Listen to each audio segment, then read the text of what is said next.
Good morning.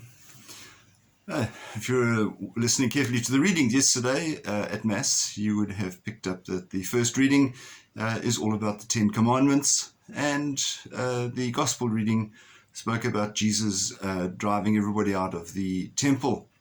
And that really just brings to mind that there are times that God says enough is enough. You know, this is the way that you must behave. And it's not acceptable for this kind of behavior to continue. We then might ask the question, why is it then that if God wanted to intervene, or allowed, if Jesus intervened in the temple and drove out bad people, removed what we would call evil, why is it that God would allow his son to die on the cross?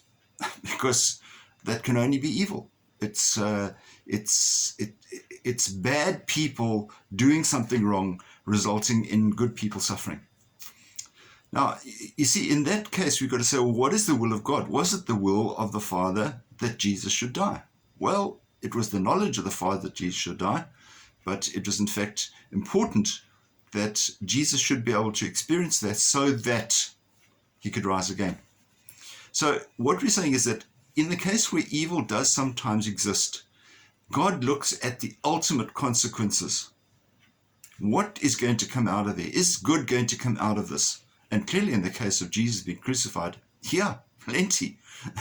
It's called Christianity that we're all following at the moment.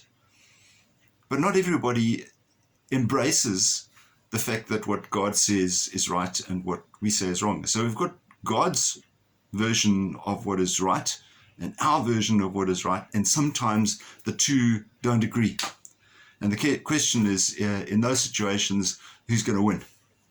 And so I think during this time of Lent, that really is a great challenge for us, is to recognize that we are here to do the will of God, sometimes not even appreciating how that will is going to transpire. But ultimately, when we look back, we say, well, what good came of that? What good can come of martyrs? What good can come of people dying? What good can come of suffering? Well, we've got to look beyond just this life in order to appreciate that.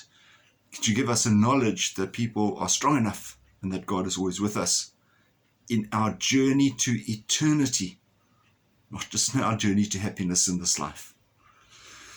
Great challenges, but it's something we should ponder during this time of Lent. So may God bless you today. May God keep you safe, and we'll see you again. Bye-bye.